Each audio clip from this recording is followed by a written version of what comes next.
Belakangan ini media sosial diramaikan dengan sejumlah fenomena hadir yang muda-mudi yang disebut dengan SCBD, Sudirman, Citayam, Bojong Depok di kawasan Sudirman, Jakarta. Kehadiran mereka saling adu outfit ini disebut dengan Citayam Fashion Week. Bahkan selebriti, model kenamaan Indonesia, bahkan juga influencer juga hadir turut meramaikan Citayam Fashion Week ini. Namun kehadiran mereka justru menimbulkan pro dan kontra di tengah masyarakat. Kita akan bahasnya, sudah hadir bersama saya melalui via Zoom.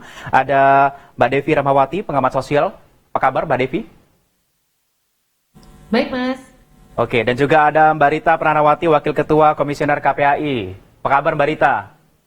Kabar baik, Mas Isa. Oke, baik ya. Saya ke Mbak Devi dulu selaku pengamat sosial. Mbak Devi, selaku pengamat sosial, apa yang Anda lihat dari fenomena ini? Apakah kondisi ini wajar di masyarakat untuk kondisi saat ini? Ya, pertama kita perlu apresiasi adik-adik kita kemudian bisa memilih hal yang positif lewat kompetisi fashion misalnya yang dilakukan di kawasan Duku Atas. Memang menjadi hitohnya lah ya, menjadi fenomena alamiah di mana anak dan remaja memang tempatnya manusia-manusia yang sedang mencari identitas jati diri, yang membutuhkan pengakuan, dan Jakarta menjadi panggung yang menarik dan memudahkan bagi mereka untuk bisa tampil juga, untuk bisa mendapatkan pujian juga, yang memang menjadi cara bagi mereka untuk terus bertumbuh dan belajar menjadi lebih baik. Baik, saya ke Mbak Rita dulu. Mbak Rita, saya mau dengar pandangan dari selaku dari KPAI terkait dengan fenomena yang muncul belakangan ini, yaitu Citayam Fashion Week, Mbak. Dari KPAI bagaimana melihatnya? Ya, sebenarnya kalau ekspresinya ini adalah ekspresi positif ya. Karena kan sebenarnya anak-anak ini juga memanfaatkan waktu luang secara baik begitu ya ketika libur kemarin.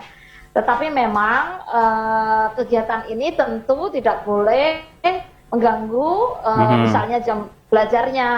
Kemudian kalau sudah terlalu malam, tentu ini karena jarak Jakarta Bogor juga jauh, itu juga penting untuk diperhatikan gitu, sehingga kemudian justru bukan kebaikan yang dipin itu berdampak kepada hal yang negatif, misalnya sekolahnya jadi terlambat dan seterusnya. Ini yang menurut saya penting untuk diperhatikan. Sekaligus karena kita juga masih di era post-COVID yang sedang agak naik dikit, protokol kesehatan tetap harus diperhatikan, menjaga lingkungan, membuang sampah ke tempatnya, itu adalah hal yang harus diingatkan gitu ya.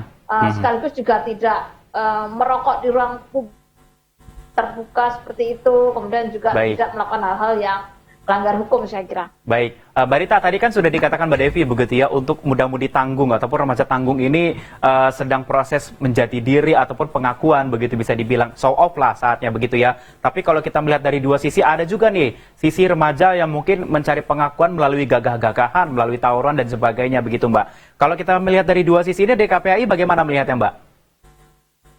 Sebenarnya aktivitas ini jauh lebih baik gitu ya dibandingkan dengan melakukan tawuran gitu ya, atau tindakan kekerasan lainnya. Tentu ini perlu diarahkan agar mereka juga memanfaatkan untuk kebaikan gitu ya, termasuk juga misalnya modal berpakaian dan seterusnya, ini menggambarkan ciri khas keindonesiaan gitu ya, sehingga juga mempromosikan Indonesia. Penting prinsipnya mereka melakukan itu dengan cara yang baik, juga apa yang dia lakukan juga memang bukan hasil dari mencuri dan seterusnya, atau justru membuat memaksakan gaya hidup misalnya, itu juga akan menjadi masalah gitu. Be yourself sih sebenarnya, menjadi diri sendiri dengan apa yang dipunya, tetap berekspresi dengan baik gitu ya, dengan cara yang baik pula.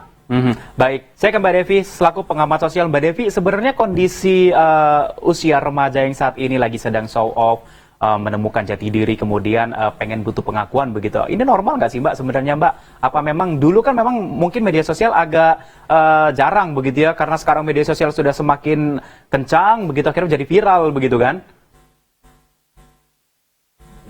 Ya, selama ada anak dan remaja sebagai anak kandung zaman, maka akan selalu hadir anak-anak dan remaja yang membutuhkan medan bagi mereka untuk bisa kemudian mempraktekkan apa yang mereka lihat rujukannya untuk menjadi manusia paripurna.